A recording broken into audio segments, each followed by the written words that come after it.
This is the Direct Response Podcast. I'm your host, Travis Ketchum, founder of Campaign Refinery, joined here today with David Cartolano from Wealthy Inbox. What's up, my man? Hey man, how you doing? I'm doing okay. Now, we have a topic on this particular video that isn't, admittedly, it's not my jam. I don't think it's your jam either, but there are questions about what is it, why does it exist, and what context can it be useful? And that is web-based push notifications. You've probably seen these when you hit a site and it says, 9 to 5 Mac would like to send you push notifications. Blah, blah, blah, blah. Forum would like to send you push notifications. Random website that just wants to teach you about technology wants to send you push notifications.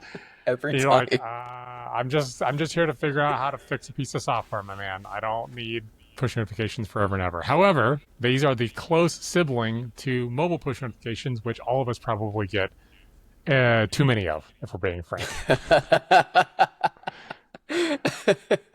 Right. So living in the smartphone revolution, we all have apps that we get push notifications from. I think, a baseline one, we all get it from messages like a text message or, maybe other apps like Facebook Messenger or maybe email if you are a total masochist and don't like your life. But what's your experience with push notifications in general? And then we'll drill down specifically into web-based push notifications. Yeah. So for the most part, growing up, I always had all my notifications on. If someone breathed and my phone picked it up, I got a notification about it. And most people that I know, friends and business people, have their push notifications like that. Now, as I've gotten more gray in my beard, I've realized that push notifications kind of suck. So for my mobile phone, I silence almost every single app. I recently silenced Facebook Messenger, and my life has gotten so much more peaceful, like strangely. So I think there are some apps where I do have push notifications, i.e. like texting and SMS. They're like, if someone is texting me, I have my contacts list down and it's short. So if someone texts me, it's actually important. Or if someone calls me, it's actually important. But as far as mobile notifications, a lot of the times I found with people who are like more focused, they tend to turn it off and they don't want to see it. Web-based notifications, I block almost every single one. Because usually if you're looking something up, I'm not a super hot, warm intent audience. There's no need for me. If I'm looking up how to bake a cake and they're like, can we allow notifications? I'm like, no, the fuck you can't. Why do I need notifications for your cake? So I know from my experience, I'm less of a notifications person. I don't know, Travis, I don't know what your views and thoughts are around having red bubbles pop up on your phone all the time, but yeah, so I'm super OCD and I have to clear notifications across the board. I can't stand the flags and things to do. It's got to be crystal clean, and I know that's probably a neurotic thing that could be actually diagnosed by someone qualified to do so, but I can self-diagnose. It ain't normal, but it's how I'm made, so here we are. That being said, back when the iPhone first came out, and I got my first one that I actually used was the iPhone 3G. Back then I had everything, like even every email that came in, I'd be driving, I'd hear ding, it's like, and now I'm like, oh my God, that's like my worst nightmare, having it ding every time an email comes in or whatever. And so I've pulled back on just about everything, or thankfully there's more modern technologies, at least on the mobile side. And to be clear to everyone listening, mobile and web are two different things. So we're just kind of highlighting the pros and cons of notifications and the culture around that. And then we'll get more specific into the web-based version. But I've started by essentially de facto disabling everything, only re-enabling when I feel that I'm missing important stuff. And then there is also the beauty of focus modes and things like that that have come out that have allowed me to allow notifications to come through as their default. But when I'm in certain focus modes, it may change the way that they get in my face. So they can still show up, but they show up just in a slide down summary. I don't get a bump notification or an audible notification or even a flag about it. But I can see that there's a rolled up summary of like, hey, here's the 5 things from Skype that you missed or whatever, because I'm in the weird direct response OG email marketer space. And yes, I still use Skype. I wish that wasn't the case, but here we are. And the other thing too is you now have the miracle of AI to allow breakthrough if it thinks that it's important. So even like if I'm working out, my watch is registering a workout, for example, it will by default silence everything. unless it thinks it's important. And it will allow important notifications to break through regardless of their source. So whether it's a text message or a Facebook message or Skype or whatever, if it has keywords in it that appear to be important or time sensitive, like, hey, I'm coming over right now, you might want to be able to knock on your front door and not be out in your detached gym. That might be an important thing to know, right? With a few minutes of advance notice and not wait till the end of my workout. Now, when it comes to web-based stuff, unfortunately, it doesn't get a lot of those smarts that are in mobile, at least as of yet. And I would wholeheartedly agree with you that the vast majority of sites that are trying to annoy you with, can I please send you push notifications? The problem from the user standpoint is it feels very one-sided.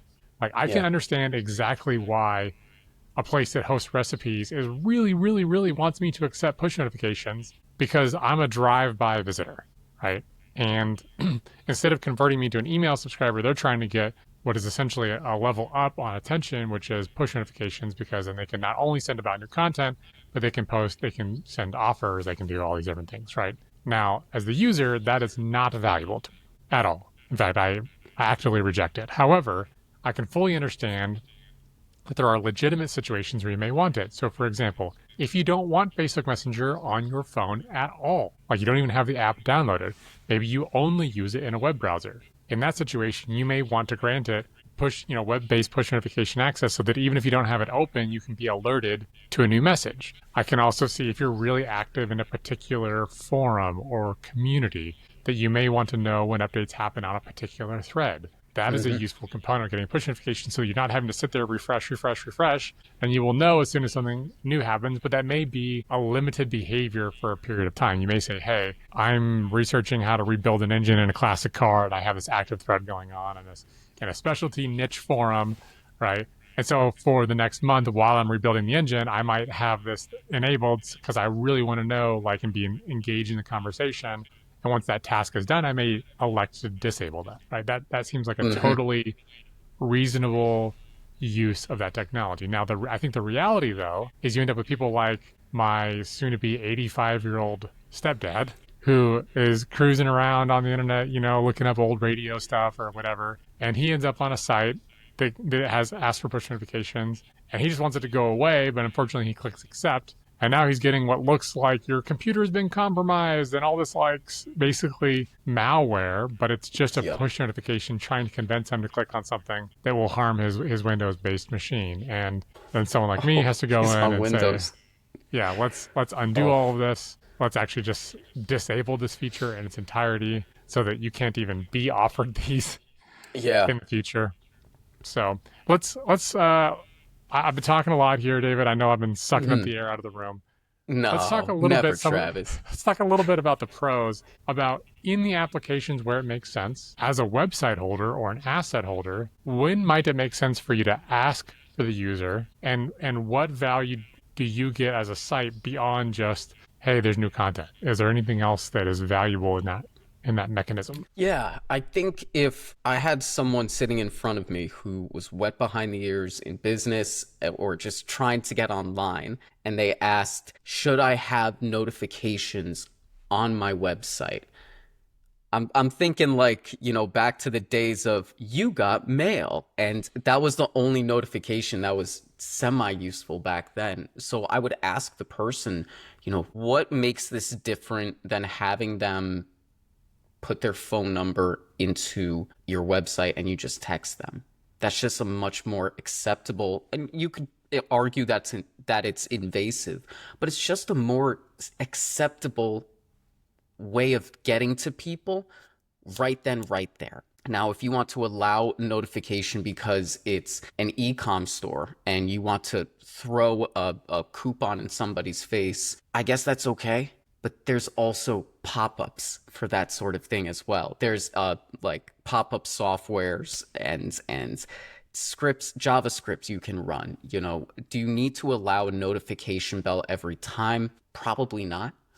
If you are a news outlet, then it would make sense. For a news outlet for an older demographic that just wants stuff in their face because they're not as technologically inclined, which is a learned behavior, by the way. But they say they're not as technologically inclined as the average bear. for them, it might be easier to hit allow notifications. So every time they open up their computer from 2003 and they log into AOL, they can immediately see your news article in the browser, which they never leave. So there's use in there. I just don't see, if you ask yourself, should I allow notifications on my website? I think the first question you should ask yourself is, number one, what's the goal here? Why do I want to do it? Is it just because somebody on the internet told me to?